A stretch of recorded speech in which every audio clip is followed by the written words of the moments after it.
Yeah, good evening, sir. Now you're audible and visible also. Okay, before we start with our session, I will tell I'll request Advocate Vaishali Tikle to give a small introduction about the sir. Good evening, sir. Good evening. And a very warm good evening to one and all connected for this webinar series. Today we are fortunate enough to have with us Advocate Jayant Jaibhave, and sir is going to talk on the Civil Procedure Code. As we all know that it is a vast subject, so we have bifurcated into two parts, part 1 and part 2. So today will be a part 1. And I take this privilege to introduce him.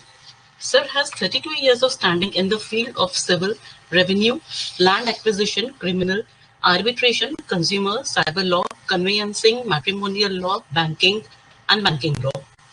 Sir has authored myriad books, namely Civil Pleadings, Conveyancing and Drafting, Cross-Examination, CPC, Approach to Trial, and Hindu Succession Act, etc. Sir was member of Maharashtra State Law Commission and also member of Bar Council of Maharashtra and Goa. He was vice chairman in 2008-2009 and chairman in 2010 to 2011. His noted achievements, amongst others, are that he coined the idea of e-library at NASIC in 2005, and during his tenure as a vice chairman, he established computer law libraries throughout state of Maharashtra and Goa at 425 places. We welcome you, sir. Thank you. And I hand over the mic to you so that you can start the lecture. Thank you, sir. Good evening to everybody. And I think we are slightly late. So without wasting any time on the other part, let us directly go to the subject. First of all, let me congratulate the Family Court Bar for initiating this online lecture series, because particularly we all are suffering from these circumstances of the coronavirus, and we have to take our care. I hope that you all are taking your care and your family care. At the same time, you have to keep yourself busy. Particularly for a lawyer, you have to keep yourself busy by mind, because if your mind is fresh, then your body is fresh. So it's very good. I can say that innovative concept of starting these online lectures, because physically it's not possible. So congratulations, Madam, Shraddha Madam, and all her team for initiating this program. Now coming to the topic of a civil procedure code. Today, I will just give a bird eye view of a civil procedure code in this first lecture, because I hope that we all lawyers, whether we are a junior or whether we are a senior, whether we are practicing actually civil laws or we don't have practiced the civil law, we had an impression that the civil procedure code is something very heavy material and having huge provisions of the law, a bulky document, and it's always troublesome in the minds of a lawyer to go to the particular provisions because of that particular bulkiness of the code. And therefore, we have to understood exactly what this code is made for, how it is made for, and what are its content as such. And therefore, first of all, as an advocate, a basic rule of an interpretation is that whenever words are used, you have to see the exact grammatical meaning of the word used in any statute or any law. So this is a civil procedure code. So the first question should arise in the mind of a practicing advocate, that why it is code and why it is not an act. Because we also have an act also. Evidence is an act. There are many other acts. But also at the same time, we have some codes also, like a civil procedure code. So why it is said to be a code and not an act? That should be the first question which should arise in the mind when we have to give a bird eye view for these provisions of the civil procedure code. What is the exactly meaning of the code then? Word C-O-D-E, code. If you go to the dictionary, you will find that it's a collection of material. It's not a single one document, but it's a collection of various other documents also. And for that purpose, it is used as a code. In a state of Maharashtra, if it has to be simplified, then it is said, in a Marathi, it is said as a sangraha. Code means a sangraha. So it's a collection. So what is collected in this civil procedure code should be the anxiety in the mind of the practicing lawyers. Because I have completed 35 years of the practice, and till I have written the books on this subject for last 10-15 years, I have not given this thought that what exactly contains in this entire document, why it is not an act and why it is a code. See friends, in the first part, there are sections. From section 1 to section 158, sections are there. You know that the normal acts are designed with the sections, and always the rules is a separate document. You get the rule. You can go to the any other enactment. For example, Maharashtra Regional Town Planning Act. It is act, and you will get a different rule under that particular act. Likewise, in act itself, there is a rule-making power given. And by using that rule-making power, rules are framed. So it's an independent document. That is not the case of the Civil Procedure Code. After section 1 to 158, you find that there is schedule 1. And that schedule 1, which is most frequently used by the practicing lawyers and the judges, that are the orders. These orders are from order 1 to order 51. So it's another annexure to the section. So 151 to 158 section plus schedule 1. Schedule 1 means orders from 1 to 51 orders, having various rules, which are the exactly numbers of the rules. I don't want to tell you. You may have a botheration of the number and figure. It may go into big number. Forget that.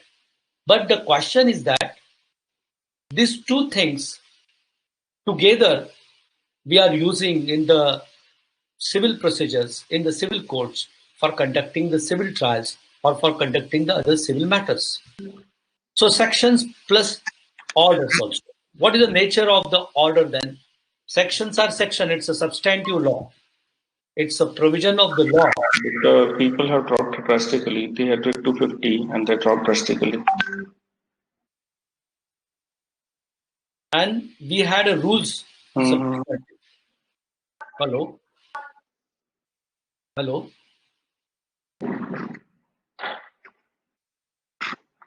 Hello? I hope that you are hearing me. So this second part of the rules is an attachment of this one single document of a civil procedure code. It doesn't end to this of the orders only. It goes further. And that should be understood, because we normally forget that something more is there. And therefore, when there are live lectures, it is always tried and interacted with our colleague advocates that what is other than odd sections and orders in the civil procedure code. You will find you have to just verify the index of the statute of the civil procedure code, and you will find that there is appendix A to H, which is attached to the document of the civil procedure code. What are these appendix? You have to see that appendix. For example, appendix A, you will find that there are different types of small formats of the pleadings given for the different types of the suits. There are different types of the written statements given with minimum required pleading contemplated in that particular format.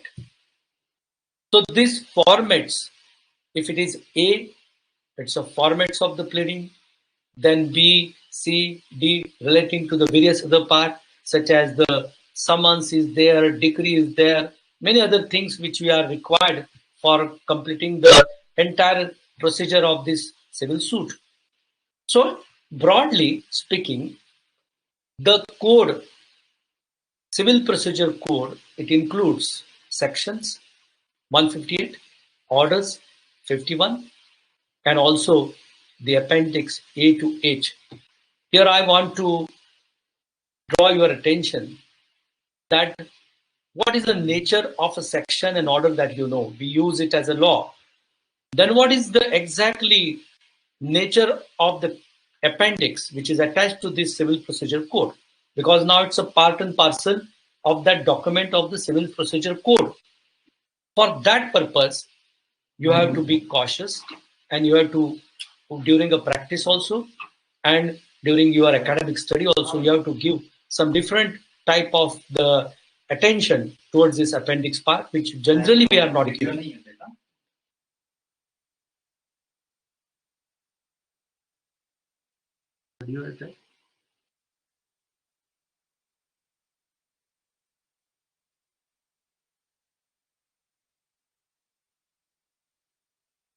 Okay.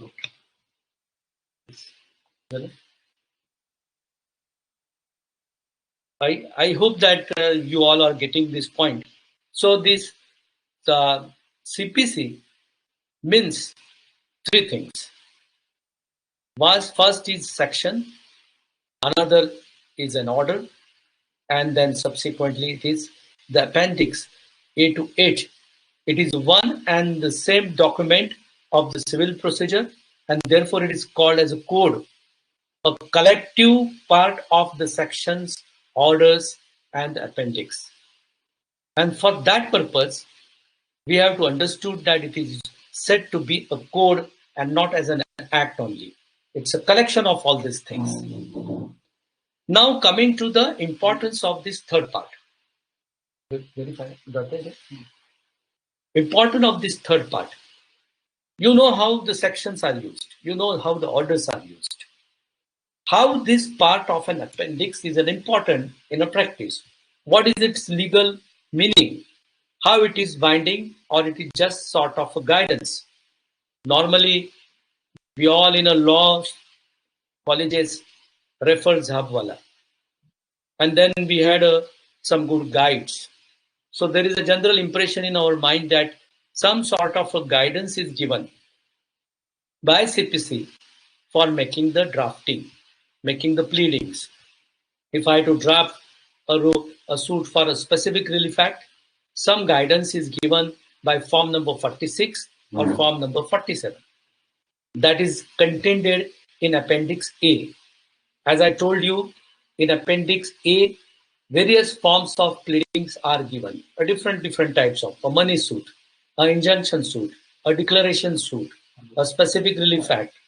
All these suits, how they are required to be pleaded, and which is a minimum required pleading you must draft in that particular suit is given in Appendix A. Similarly, you will find a written statement also, which is a minimum required pleading there in that particular type of a suit.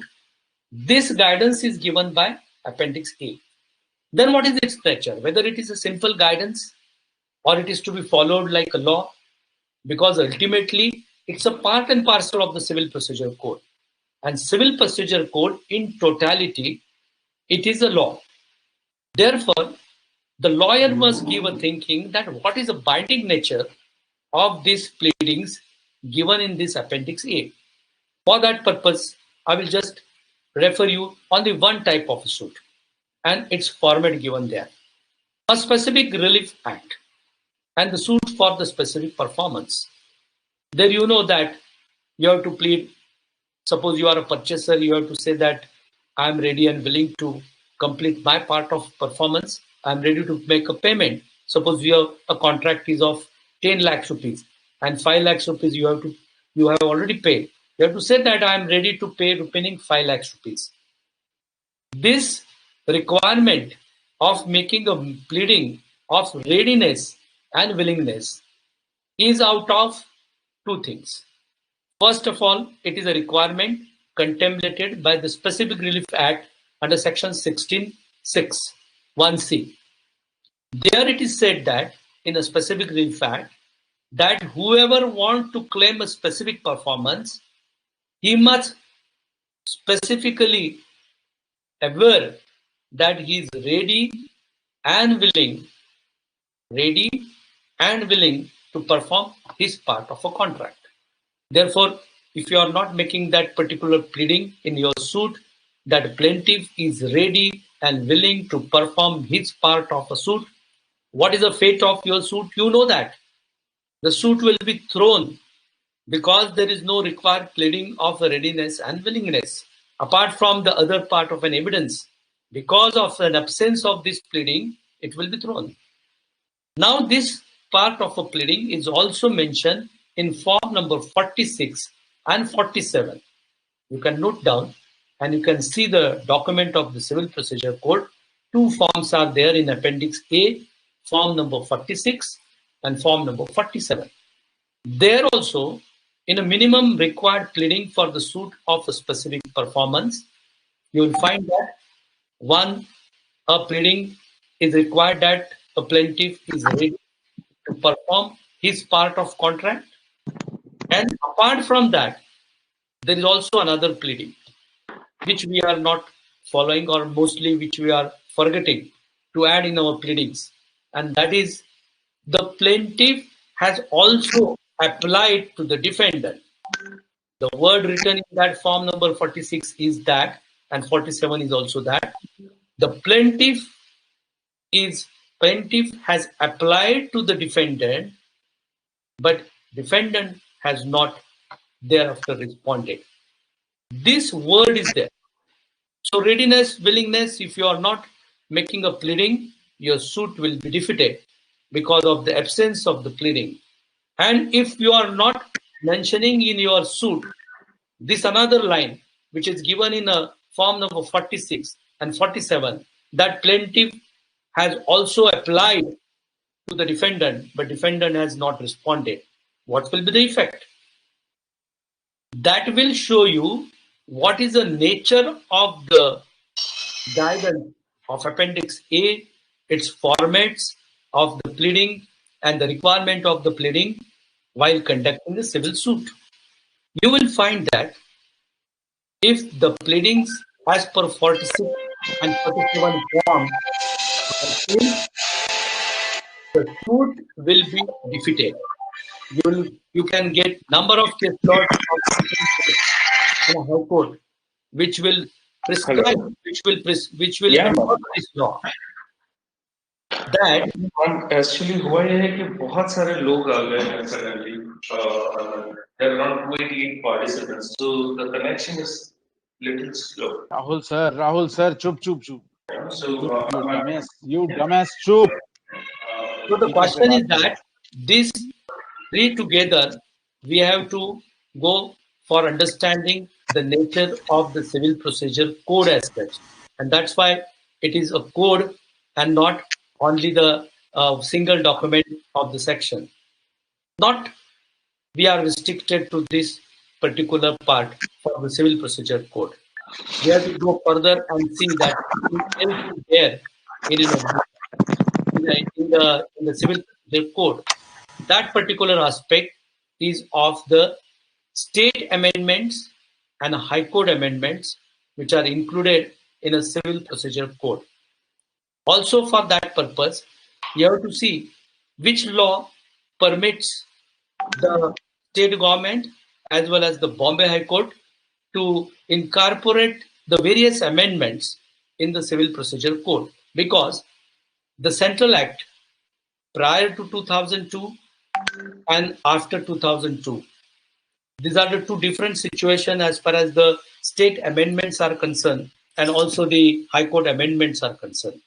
As far as the amendments are concerned, state amendments are concerned, you can go from section 121 in a CPC and you will get that all right from section 121 onwards up to section 135. There are ample power given to the state government also and also to the Bombay High Court particularly to prescribe their own amendment. So this amendment becomes a part and parcel of the Civil Procedure Code. How important these amendments are, we'll see that in a last part of our today's lecture only. And that for that particular purpose, the Civil Procedure Code in totality will include all these four things. sections, orders, Appendix A, and also the High Court amendments. Including all this, it is a civil procedure code, and for that purpose, we have to look towards this document when we are talking about putting a bird's eye view on this particular document of the civil procedure code. Now coming to the another part, there is a number of provisions. There are sections, there are orders. Another question for making a proper analysis and for getting an understanding of this entire enactment, we should think of that what sequence is there, in which type of a sequence these particular sections, orders are designed together. Whether it is something, a logical sequence which has been created because number is big, and because of that number, perhaps we get a botheration for going to the provisions of sections and orders of the Civil Procedure Code. For that purpose, as a student of law, my own perception which I am sharing with you, you may have a different perception. For my own perception, for understanding the entire sequence of the design of the Civil Procedure Code is that it is based on the simple principles of natural justice. A same sequence as it is required for following a natural principle of justice is there in an entire design of the sections and the orders in the Civil Procedure Code. We will restrict ourselves today to the first part of the litigation, that is a suit. Suit is filed, pleadings are prepared, suit is filed, and suit is decreed. To this particular part, we'll see how the sequence has been designed in this Civil Procedure Code. For that purpose, we know the natural principle of justice. We need not know, even a layman knows. Even if a small person from a society, if he is held up for some or he is catched, he will ask, what is my wrong? You explain me my wrong. So in a natural principle of justice, suppose you have to file any simple complaint regarding any grievance, suppose to not to the court but to some authority, then the sequence is simple. You will file a complaint in writing. That complaint will be filed to some competent person. That competent person will send a notice to the another person against whom you have made a complaint. The notice will be served upon him. He will appear. He will reply. He will make his say. He will file his document. Your complainant will file his document. Both will be heard. Decision will be given. This is a simple, logical sequence which not a lawyer but even a layman understands. Now see the Civil Procedure Code sequence.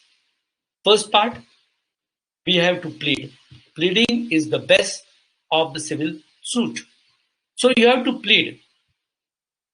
And therefore, you can see the sequence. You have to plead a suit. You have to file a suit at an appropriate place where the jurisdiction is there. You have to follow certain direction. It should be with the wakalatnama, some recognized agent from your side. There should be some appropriate parties in that particular suit. Once you make this filing, then the another part of the court motion starts. Now here you see Order 6, 7, 8. They deals with the pleading. 3 basic orders. 6 in a general, 7 about the suit or plaint, and 8 about the written statement, the another counterpart of the suit.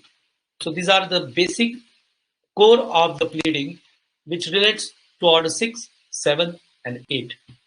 Come to the filing of the suit or party, right from party and filing. This entire episode, making a party, filing to an appropriate place of an institution, then another part of having a recognized agent there.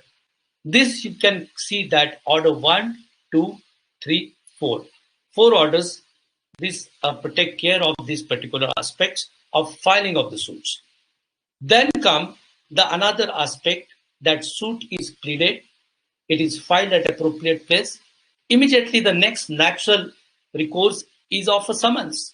So Order 5 relates to summons. the various different types of the summons, and that too in a very logical sequence. First, you have to go through court, you have to send by registered post, then if it is not served, you have to follow the another procedure. Lastly, you have to go to the public notice, because the public notice is not a good notice. It is not a good service. And therefore, the logical sequence has been taken in the Civil Procedure Code. The second, for Order 5, it relates to the summons. So see now, right from Order 1 to Order 8. 1, 2, 3, 4, filing. 6, 7, 8 about the pleading. 5 about the summons. It's a simple 3 stages of the natural principle justice which takes care. Now this is understood to everybody. Now slightly when we talk about the advocacy, and that too also making some skillful advocacy in a civil practice, the question comes about a proper appreciation of the second part of these provisions, which starts from Order 10 to Order 13. Particularly, I will just give a brief reference today about this provision, and tomorrow, if we have to talk about the speedy justice now, we have to talk about conducting a civil trial speedy way. These provisions which are useful for us, which we are not using frequently, that should be seen. And they are right from Order 10 to Order 13. Here the first question to a practicing lawyer is that, what is the really first stage of a hearing of the suit? When we discuss this particular aspect, many times our impression is that after framing of the issues, the next stage is witness list, and after the witness list, the another stage is of a hearing of the suit. It's all right. It's not wrong to say. But read Order 10. The wording of Order 10 starts with the word that on a first hearing of the suit. What is that? We have to give a thinking to this particular aspects of Order 10. Why this Order 10 is there, and what is the role of Order 10? The suit is filed, the defendant has appeared, he has filed his written statement. So now before court, two basic pillars of the suit, that is a plaint and a written statement, they are before the court. Court has to give a thought upon this pleading by making an assessment whether a particular facts are admitted, which facts are denied. For proper admission and denials of the fact, what more can be done by the court, whether court can call some documents, whether court can examine some witness before framing of the issues, and that too by the court themselves, and that making that particular exercise is restricted to the purpose of making a proper admission of the facts in controversy and differentiating a disputed facts from the admitted facts. You see Rule 1 of Order 10, you will find that it's an obligation casted by Rule 10 of Order 10 to make an endorsement on a plaint by the judge regarding the admitted facts and the disputed facts. And also the word used is there shall, the court shall make an endorsement upon the plaint regarding the admitted facts and the disputed facts. The question is that this is an adjudication, and in this adjudication, pleading is the best. In this particular pleading base, the question is that which facts are admitted need not be proved is the law. The proof is required now only for the disputed facts. And this analysis is to be done by the judge by using the provisions of Order 10 itself. And therefore the exhaustive order is there. We'll see the details thereof, Order 10 in tomorrow's lecture if possible. So Order 10 is to be used after the written statement is submitted by the defendant to the court. it is our duty, if the courts are not making this assessment, friends, and if you want a perfect adjudication, if you want to shorten the time for conducting the civil trial, then for that particular aspect, it's our responsibility that we should point out to the court that, Honorable Court, kindly see, and these are the admitted facts, these are the disputed facts. Many times we see that the adjudication goes on even on admitted facts also. And for that purpose, the issues are framed, which are framed even on an admitted facts. And therefore the time is wasted. So as a lawyer, for doing a better advocacy, perfect advocacy, it becomes our duty to point out all these provisions to the court. You can see Order 11 and Order up to the 1113. There are many other instruments which are in our hands, which are particularly for the purpose of bringing all the admitted facts, all the material required for adjudication before the court. You can use the interrogatories, you can use the notice of admission, you can use notice of document, notice to admit document, you can use Order 12 also, you can use Order 13 also for filing of the documents.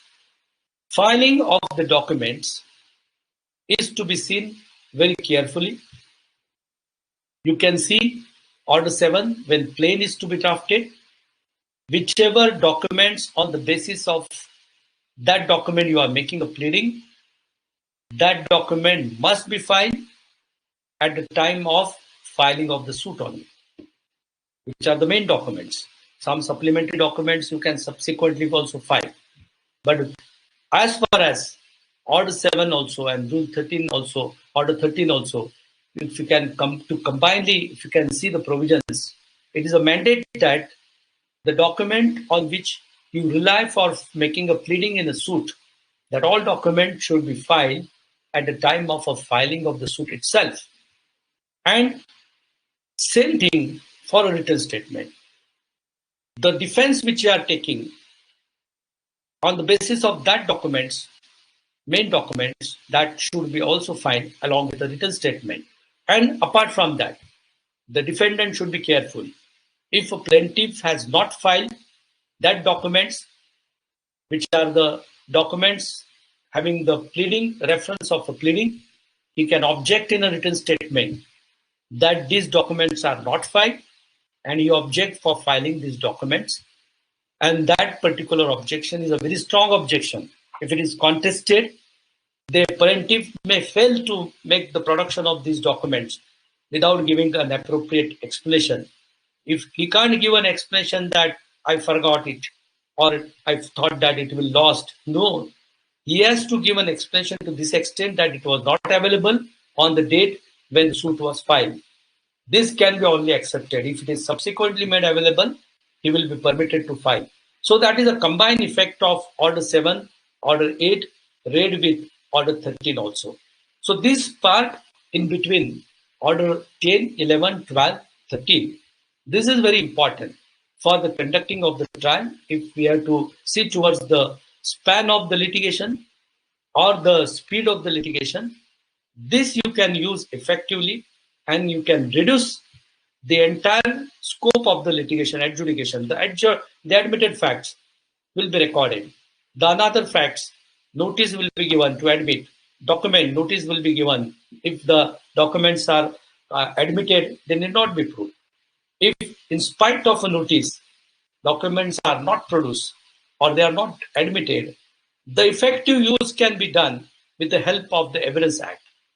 Because you know, the Section 66 of the Evidence Act gives you power to object that particular admission of a document for which notice was given and reply was not given. So combinedly, by using these provisions with an Evidence Act, you can effectively restrict the another party for a lengthy evidence, and your evidence will be short but and with a quality one. So this is the part of the in-between investigation after the pleadings are completed, which is often most important thing. We must see the details of this particular aspect afterwards. So then the issues are there. Issues are to be framed. framing of the issue is not a mechanical process, friends. We have to see that whether court is also considering the admitted disputed facts properly, and really a burden is put on a proper person in light of CPC, also in light of an Evidence Act also. It's the duty of the advocate, because advocate can only make an assessment of that, and therefore you can always object for the making of the framing of the issues. You can make an application, you can move an application, you can delete the issues, you can add the issues. That is your own advocacy. The way you want it, it should be properly done. So it's order 16 and then order 14. Then from 15 to onwards, it's all provisions relating to the conducting of the suit, witnesses and adjournments, and the order 18, which is particularly of an evidence. And lastly, order 19 and 20, judgment and decree. So see that entire order sequence. It's very simple. Related to the natural principle of a justice, a simple sequence can be understood by preparing your own chart, that this is the stage and here this provision is applicable. Equally, you have to make a comparison with the sections also. We don't have a time to make all these comparison now, but of course you can see that to this particular order which section is connected. There is a connection, because ultimately a section part is a substantive part of the law, of the code, and the rules being a schedule to that particular sections or the civil procedure code. This particular part is a supplementary part. So what is the main provision of the section, that is also equally important. You can make that comparison, and for that purpose you will always get a sequence that right from section 9 to 35, all this order 1 to order 20, they are connected by section 9 to 35 to them, because after order 20 it's immediately order 21 for an execution. And also if you can see the section part after 35, right from section 36 to 74, you will get the substantive provisions of the execution of the law, execution of the decree. So this particular sequence of sections and orders, it goes hands to hands, and it is correlated on the different stages of the suit. We have to understood this particular aspect. So friends, this is the sequence as per my perception. This is important. And once we understand this particular sequence, then it's easy to reach up to the appropriate provision of the law. Basically, whenever a question of the provision comes, the courts also expect that we should help them properly. In fact, it is expected that whatever application you are moving, it should be with an endorsement that this particular application is made under such and such section, such and such order. And if it is under that particular order, it should contain that particular required ingredients of that particular law also. For that purpose, our mind should properly understood the sequence of the provisions of the law as they are designed. Because many times we feel bothered for going to that particular provisions, or nowadays we had a habit of going to a mobile and asking for some case law, and that case law is always given to the courts. Perhaps my own perception is that the lawyer must develop a habit that first of all, it will be referred to a section, then it will go to the rules, then it will go to the case law. There is also one manual, civil manual, which can be used very appropriately, which we can discuss afterward, and then you can go to the case law, because case laws are ultimately an outcome of that particular dispute, on which particular facts that the particular dispute is designed. That particular perception is there in that particular case law. So it's many times it's not possible that it will match to your own facts, but your facts are appropriate. And if you find an appropriate provision of either section or order or manual also, I think you can correlate that, and that is more impressive before the court also, because court perhaps appreciate that, and therefore case law is also always an important thing. We can't say that case laws are not important, but for having a good habit, let us think of this manner, whether we should first go to the case law and then to the provisions of law, or first to the provisions of law and then to the case law. That is, of course, an individual perception of every advocate, my own perception is that better to go in this sequence as far as civil procedure code is concerned. So here, this sequence part should be, I think, completed. We had a short time. I will just now in this particular lecture, today's lecture, refer to some of the important aspects of this entire code in general.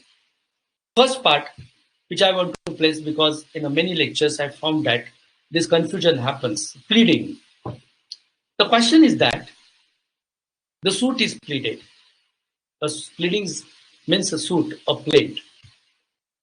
The question is that the application for an interim injunction, which normally in a trial court it is called as an Exhibit 5 application, or it is called as an application under Order 39, Rule 1, 2, whether the contention raised in this particular application can also be treated as a pleading. You can simply answer to this question by referring to the definition of the pleading word itself. It is defined in the Civil Procedure Code. It simply says that pleading means it is only suit and a written statement and a counterclaim and the written statement to the counterclaim. 4 things. Because counterclaim, the order 8 itself contemplates that it's nothing less than the suit. All the requirements of the pleading, as they are for the plaint, they are also for the counterclaim. So naturally, when a counterclaim is there, a written statement becomes an essential part for the counterclaim. So 4 parts of the pleading are there. These are the suit, written statement, counterclaim, and the written statement to the counterclaim. The Exhibit 5 application or the interim injunction application is not a pleading, and therefore neither the amendments are possible by using the provisions of Order 6, Rule 17 or any other provision, nor it can be treated as a pleading for the purpose of any evidence also. And for that purpose, the concept of the pleading should be very clear, and Order 6, I think, gives you the basic guidelines how the pleadings are to be made and what are the requirements of the pleading that has been given first in general, in detail in Order 6, which is applicable to plaint also, which is applicable to the written statement also. Then it specifically, Order 7 speaks about the plaint itself only, how the plaint should be there, how the title should be there, how the number should be there, how the party should be there, cause of action should be there, valuation should be there, limitation, relief, and also your verification of the last part of the plaint. How should be there, in which manner that verification should be there, that is given in Order 7 itself. So same when you have to go to the written statement, Order 6 read with Order 8, that is the entire procedure for you for making of the written statement. So this pleading aspect is important, friends. This is the basic for the suit that I did not tell to you. You know, as a practicing lawyer, the pleading is the best for the civil suit. The another aspect, important aspect, is a cause of action. Because cause of action as such cannot be designed, they are defined.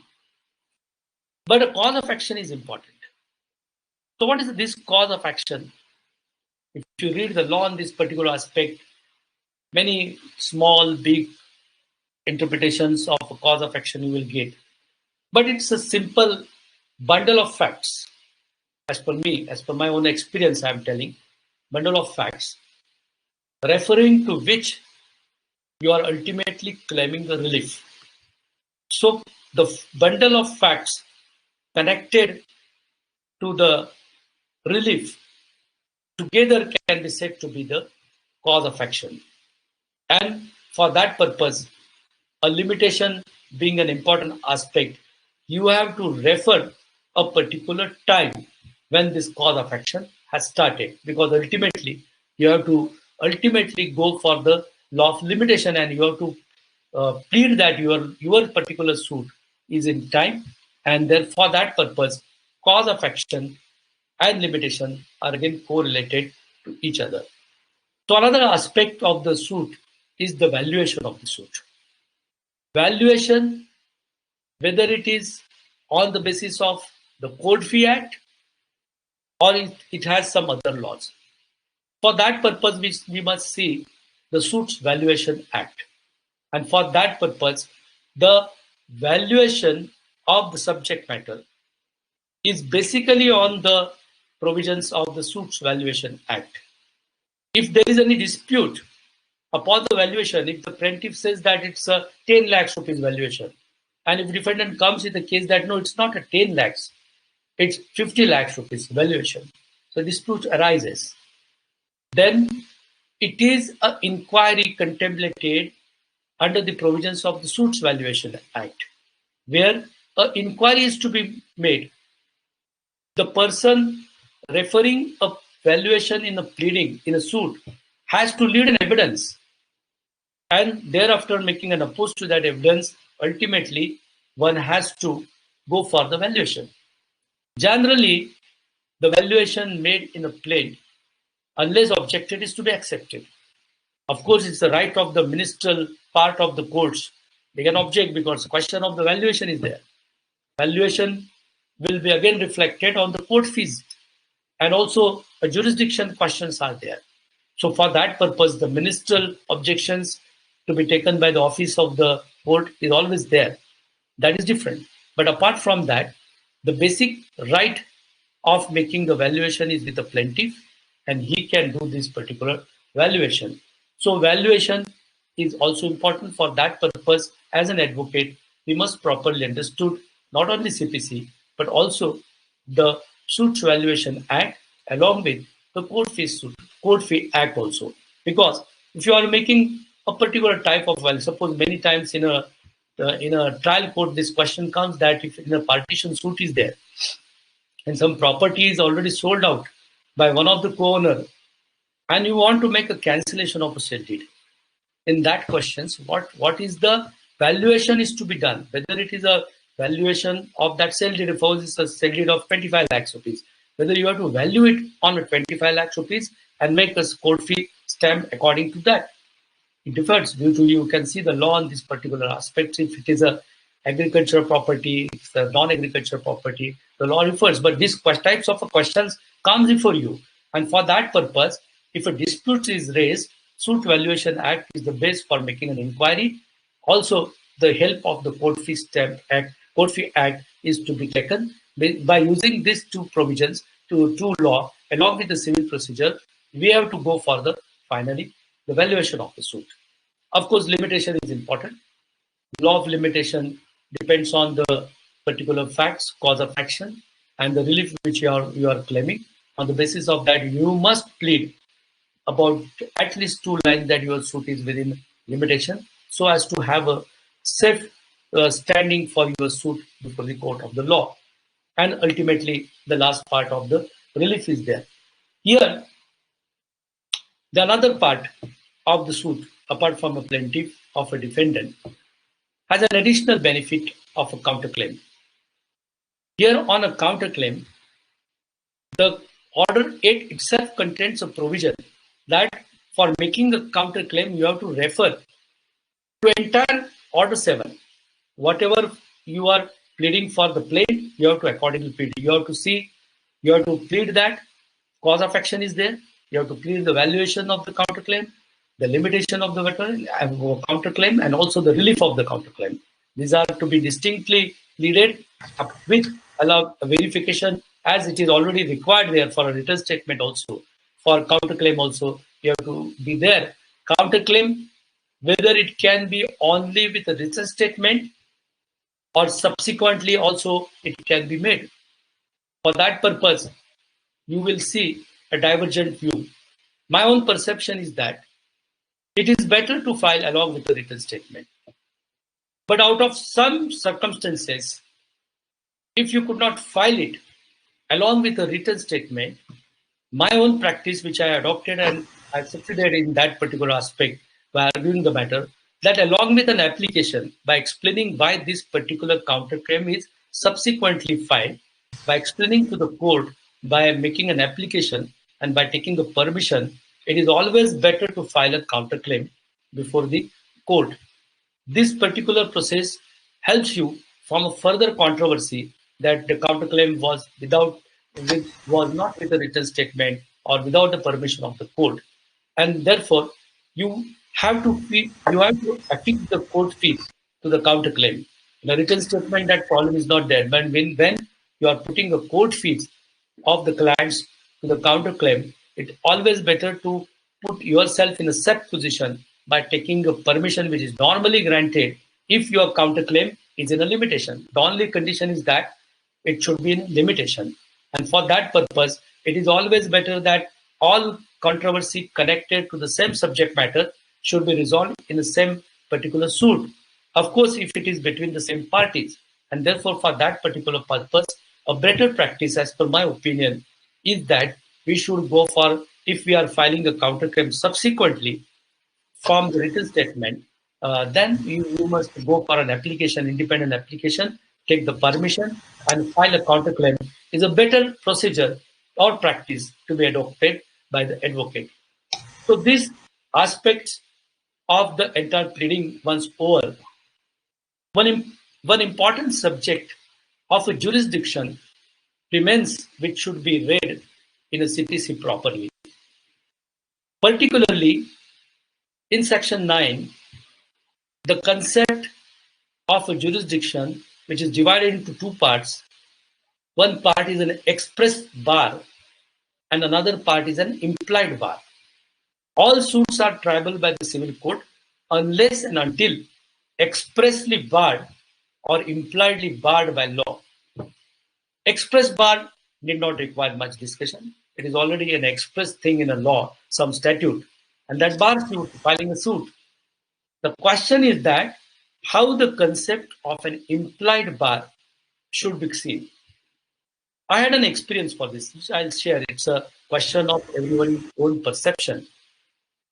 A municipal authority made certain building plan, and that building plan was wrongly approved. On that particular basis, a suit is filed. The question is that making a pleading against the municipal authority that a plan is not properly is illegally approved and it should be cancelled or it should be declared to be illegal. These types of pleadings are made. It may be in various different types of litigation. Here the question is that making of the plan, approval of the plan, and its objection, whether it has a different distinct forum. You can see that there are various forums. If it's a corporation, it's a Municipal Corporation Act. It is also the Regional Town Planning Act, Maharashtra Regional Town Planning Act, where you will find that these types of an objection can be raised to the competent authority for making an appeals or even in the sort of some complaints, and that can be entertained. So it's a complete scheme contemplated on that particular different statute. Here, there is no express bar as such in a particular law. In suppose a Town Planning Act, there is no particular bar. Or suppose in a Corporation Act, in that particular aspect, even the concept of the implied bar can be borrowed here, and that particular implied bar will be applicable. So the concept of an implied bar is something like this, that express words are not there. But for this particular wrong, a separate remedy, independent remedy is provided. You can go to that remedy. It is specifically made for that particular wrong, and by using that particular remedy, you can cure your defect. If that is the situation, this concept of the implied bar operates, and that is really important to be understood by all of us when we do practice, because in a stroke of the practice or while making a pleadings, we do various pleadings. We include corporation also, sometimes state also, some other statutory bodies also, but already some remedies are there. So these types of a concept, which I particularly, my own perception is that it is to be looked into this manner, that express words are not there, but some appropriate remedy, a complete form of a remedy, not a certain only slight provision of making some complaint, but a complete form. The complaint is there, the inquiry is there, the decision is there, the appeal is there. This is a complete mechanism for adjudication or redressal of that particular wrong. For that particular aspect, I think is more important. I hope that I'm not exceeding the time, and the another 2-3 aspects remains still to be explored. But as the time schedule given to me is of 6 p.m., it is completed. I am just of the opinion that the Civil Procedure Code is the simplest document. It does not have complications. It is designed totally on the basis of the natural principle of justice, with an aim to give an aid to plaintiff also and defendant also to put his fair case before the court. For that purpose, pleading must be precise, perfect, because the pleading, if we are going with a big pleading, the liability obligation of proof for entire big pleading is casted upon. And therefore, always the old tradition of the lawyers have always propagated that the pleading must be precise and perfect. Similarly, the filing must be precisely done, perfectly done. All the required documents which are necessary must be filed. If it is not to be filed in a form of original, it is to be filed in the form of Xerox. All right, Xerox, but with verified copy from the appropriate authority of the court. We have to file it before the court. Similarly, when we are on the side of a defendant, we must be prompt to file a written statement in a stipulated time. We are waiting for 30 days, we are also waiting for 90 days, then also we are not getting the time, or we are not getting instructions and documents, and then it delays, then application, and then many times the law is now strict. It's not so liberal that your written statement can be taken at any time without any proper expression. The latches and the delays are going away from the entire things. So this particular aspect should be understood. The important aspect of the amendments of the pleading, on which I would like to comment, but it's just slightly time-taking thing, because it is to be seen in light of the High Court amendments, and that too in light of the new amended CPC 2002, the amending act of the 2002. So what is the effect of section 30 of that amending act upon order 6, rule 17, how it is to be linked, and what is now the status of the state amendment of the Civil Procedure Code as such in general upon the entire use of this Civil Procedure Code. It is to be looked in that particular perception. So I request the organizers to let me complete that on the next opportunity whenever possible. So this particular aspect, I think we should concentrate. And I again further congratulate the organizers for starting this online lecture series. My all best wishes and my always support for completing all this good venture. Thank you very much.